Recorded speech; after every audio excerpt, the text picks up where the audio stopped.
28e sujet, on dit At-Tanafful ba'da Salat al-Witr. La sentence de faire le nafila, la prière surrogatoire, après avoir effectué la prière de witr. Pourquoi ce sujet? Tout simplement parce que le prophète a dit faites à ce que votre dernière prière de la nuit soit le witr. Et j'insiste toujours sur la compréhension.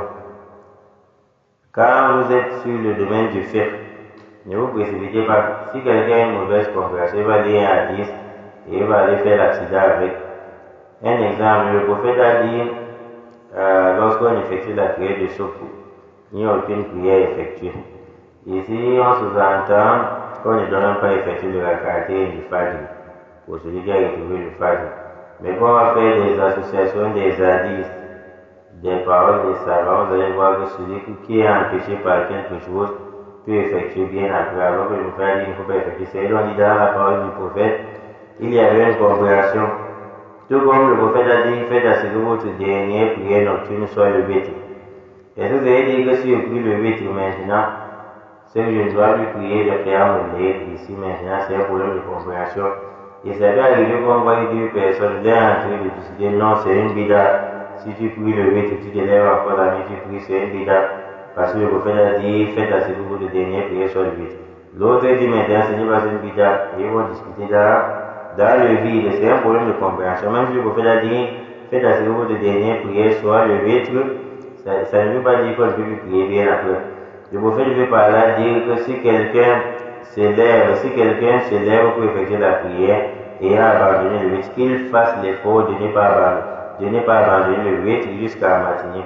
Si quelqu'un veut prier le nafila après Isha, il sait qu'il ne va pas se lever, qu'il fasse l'effort à ce que ça ne soit pas, qu'il fasse l'effort que sa dernière prière soit le witr.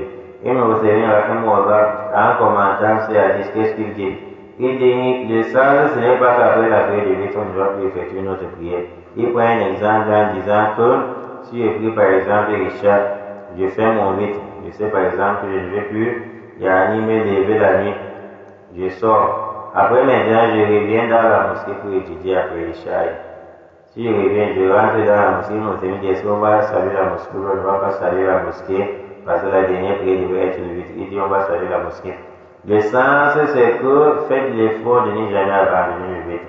Parce que plusieurs hadiths sont venus au sujet du witr jusqu'à ce que Cheikh Abdul Muhsin, jusqu'à ce qu'ils disent la façon dont beaucoup de hadiths viennent sur le witr, c'est pour indiquer que le witr, c'est une sunna mu'akkada, c'est une sunna solide, c'est proche de l'obligation, c'est pas une prière obligatoire, mais la façon dont on a retrouvé plusieurs hadiths dessus, lorsque le prophète a insisté sur le witr, on voit que le witr c'est une sunna, mais c'est proche d'être obligatoire, donc on fait l'effort d'effectuer là. On dit, sur les lajnat daima al-buhuth al-ilmiyya wal-ifta, on a questionné le grand comité d'association des savants et de la recherche et de fatwa. On dit, هل يجوز التنفل بعد صلاة الوتر? Est-il permis d'effectuer la prière de nafila, la prière surrogatoire, après avoir effectué la prière de witr? Al-Jawab, la réponse, on dit إذا كنت تخشى ألا تقوم في آخر الليل فإنك توتر قبل أن تنام. Si tu as peur de ne pas te lever la nuit et effectuer le witr, si tu as peur que la façon dont je suis fatigué, je ne pense pas que je peux me lever la nuit et prier d'autres qiyam al-layl. Les savants disent, après avoir effectué Isha, tu pries le nombre de qiyam al-layl, donc tu fais le witr, il n'y a aucun problème avant de dormir. Parce que le prophète insistait toujours sur le witr qu'on ne doit pas laisser, car Allah dit, ou bien le prophète dit, Allah est impair, il aime tout ce qui est impair. Donc tu pries le witr avant de dormir. وإذا قدر أنك تقوم في آخر الليل فإنك تصلي ما تيسر لك. Les savants disent, si tu as prié le witr après Isha directement, et bien après, tu t'en rends compte que tu as la force encore de te relever. Tu as la force de te relever, c'est que tu vas prier ce qui te paraît facile. وتكتفي بالوتر الذي في أول الليل. Si tu te relèves par exemple à 2 heures, tu ne pensais pas te relever alors que tu avais déjà prié le witr, les savants disent qu'il n'y a aucun problème si tu continues avec le qiyam al-layl et après ton qiyam al-layl, tu ne vas plus effectuer une deuxième witr car tu avais déjà effectué le witr dans les premières heures de la nuit qui était après Isha. Si tu te relèves, tu vas prier tu vas encore faire le qiyam al-layl sans revenir sur le witr. Cette demi-parole des savants nous indique encore quoi? Ça nous indique qu'il n'y a aucun problème de prier le qiyam al-layl après Isha et bien après, tu te lèves encore pour continuer avec le qiyam al-layl. Il n'y a aucun problème à ce sujet. Si maintenant, une mosquée recommande de prier le qiyam al-layl, c'est-à-dire le tarawih après Isha, on se lève encore pour prier le tahajjud. Ça fait en tout 16 rakat ou 20 rakat le soir, ici il n'y a aucun problème. Mais si dans une mosquée, on choisit de ne plus prier le tarawih, par exemple à partir du 21e jour, on dit le tarawih est fini, on va seulement se relever pour effectuer le tahajjud, ici il n'y a aussi aucun problème. Tous les deux sont sur les dalils. Il ne faut pas que celui qui a prié le tarawih dise que celui qui n'a pas prié a fait la bida. Que celui qui a prié le tahajjud, qu'il ne dise pas que celui qui a prié le tarawih plus tahajjud a fait la bida. Ça c'est la parole des savants que je suis en train de vous réciter. Et ce livre que je tiens à main, quelqu'un va dire ceci soit encore d'eau. Ce livre que je tiens à main, je ne pense pas que ce livre existe dans le marché. Wallahu a'lam. Ce sont des livres rares des savants, Ibn Uthaymin et Cheikh Ben Baz. Et voici le sujet qu'ils sont en train de traiter. Maintenant, ceux qui répondent aux questions, ce n'est pas un seul savant.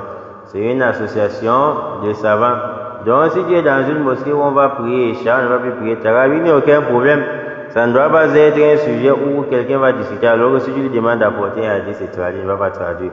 Et si tu es dans une mosquée où ils vont prier Tarawih et Tahajjud, il n'y a aussi aucun problème. Mais le problème, c'est à quel niveau? S'il y a deux mosquées, l'un des imams prie Tarawih et ils vont encore prier le tahajjud et terminer le witr la nuit. Toi maintenant tu commences le tarawih avec un autre imam. Par exemple ici tu commences le tarawih ici. Et la nuit maintenant pour le tahajjud tu peux prier dans l'autre mosquée. C'est que ça c'est une règle que tu ne dois pas connaître. Mais ça ne veut pas dire que c'est haram de prier. Pourquoi? Parce que tu auras seulement la récompense de la prière. Tu n'auras pas la prière de celui qui a prié toute la nuit entière de Isha jusqu'à 5 heures environ, à l'heure de souk. Pourquoi? Parce que le prophète, les savants se basent sur les hadiths, le prophète dit l'imam hatta al-sharif. Celui qui se tient avec l'imam jusqu'à ce qu'il termine au même pied d'égalité avec son imam avec qui il a débuté, pour Tibala au qiyam al-layl, on va lui mentionner la récompense du qiyam al-layl. C'est-à-dire, on dit ici, je suis dans un lieu où tel imam, j'ai commencé le tarawih avec lui, si c'est le cas. C'est que ce qui est sûr, je dois continuer le tahajjud avec lui. Si je change de mosquée, c'est que j'ai la récompense de la prière, mais j'ai fait le contraire de la sunna.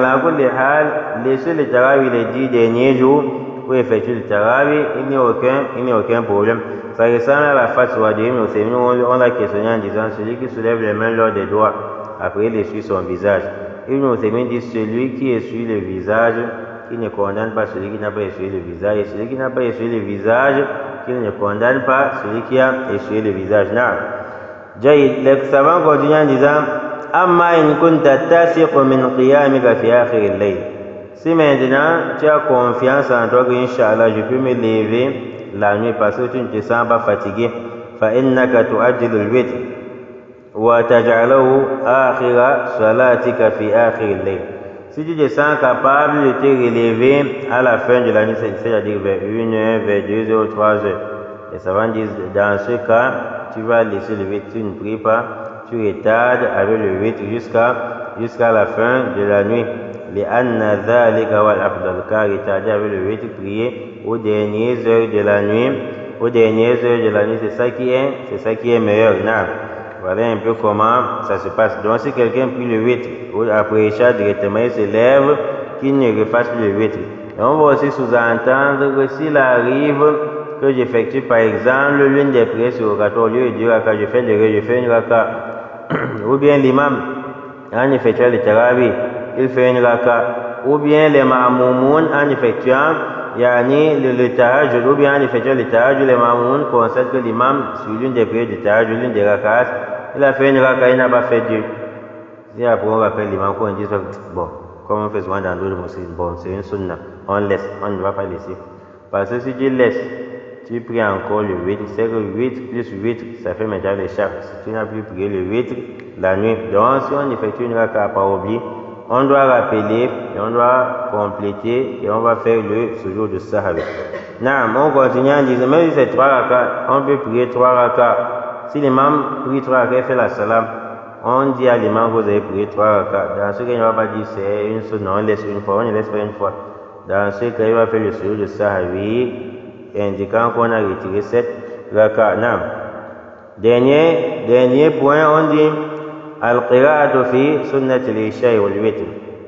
La lecture sur la sunna du isha et le witr, ça veut dire quoi? Ça veut dire qu'est-ce qu'on va lire si on veut effectuer la sunna du isha et qu'est-ce qu'on va lire si on veut effectuer le witr. Est-ce qu'il y a des sourates spécifiques à ces deux prières? Nous avions eu à voir que la sunna du isha est différente du tarawih. Après la salam de la prière de isha, quelqu'un peut se lever. Il effectue 2 rakats, ça c'est la sunna de isha, qui vont compléter les 10 autres rakats effectués à partir de Soub jusqu'à Asr et Maghrib. Ça va en tout faire 12 et on lui construit une mosquée au paradis. On lui construit une maison au paradis avant maintenant dans le tarawih. Le tarawih est différent de la sunna de isha. Après isha, après avoir fait les azkar, il ne faut pas se précipiter qu'on lance directement avec le tarawih.